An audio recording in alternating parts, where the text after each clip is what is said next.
आमना और उसके दोस्त स्कूल से वापस आ रहे थे। हर एक के हाथ में मोबाइल फ़ोन था।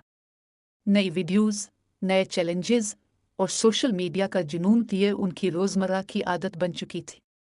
अचानक सारा ने खुशी से कहा, देखो आमना, नया चैलेंज आया है, ये दिन में 1000 लाइक्स वाला। आमना हंसी और बोली, वाह, मैं तो आज ही ये चैलेंज करूंगी।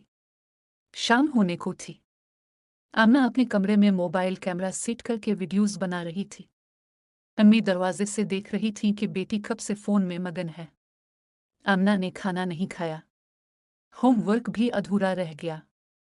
लेकिन लाइक्स के नंबर बढ़ते जा रहे थे। अम्मी ने नरमी से कहा, आमना, खाना ठंडा हो गया है, आ जाओ बेटा। आमना ने जल्दी से जवाब दिया, बस 5 मिनट अम्मी, अभी वीडियो अपलोड करनी है। अगले दिन आमना क्लास में नींद से भरी आंखों के साथ बैठी थी। टीचर सबक पढ़ा रहे थे मगर आमना का ध्यान कहीं और था। नींद और थकन ने इसकी कारकर्दगी पर असर डाला। टीचर ने सख्त लहजे में पूछा, आमना, तुम्हारा होमवर्क कहाँ है? आमना शर्मिंदगी से बोली, सर, मैं भूल गई। अली ने आहिस्ता से कहा, यार आमना, ये ट्रेंड तुम्हें नुकसान दे रहा है। शाम के वक्त आमना पार्क की बेंच पर अकेली बैठी थी। इसके चेहरे पर मायूसी छाई हुई थी। सारा आई और उसके पास बैठ गई। सारा ने पूछा, क्या हुआ आमना, आज इतनी खामोश क्यों हो?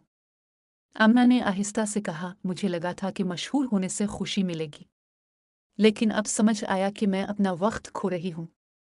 सारा मुस्कुराई और बोली, तो फिर अपना नया चैलेंज शुरू करते हैं।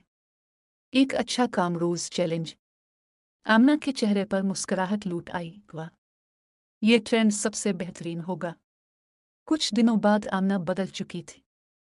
अब वो फोन में कम और जिंदगी में ज्यादा वक्त गुजारने लगी। स्कूल में इसके नंबर बेहतर हुए। घर में सब खुश थे। अब वो अपने दोस्तों के साथ मुस्बत वीडियोस बनाती, जहां पैगाम था, खुशियां बांटो, वक्त की कदर करो। अबू ने फख्र से कहा, आमना, तुम तो वाकई बदल गई हो। आमना ने मुस्कुरा कर कहा, अबू, अब मैं सिर्फ ट्रेंड नहीं बनाती, मैं दूसरों के लिए मिसाल बनती हूँ। ट्रेंड बदलते रहते हैं, लेकिन जिंदगी का असल मकसद कभी नहीं बदलता। ट्रेंड को फॉलो करो मगर अपनी जिंदगी की लीडर खुद बनो। कभी कभी सबसे ट्रेंडिंग चीज़ होती है खुद पर यकीन। ऐसी मजीद सबक आमोज कहानियाँ देखने के लिए चैनल लिटिल लिसनर्स टीवी को सब्सक्राइब करें।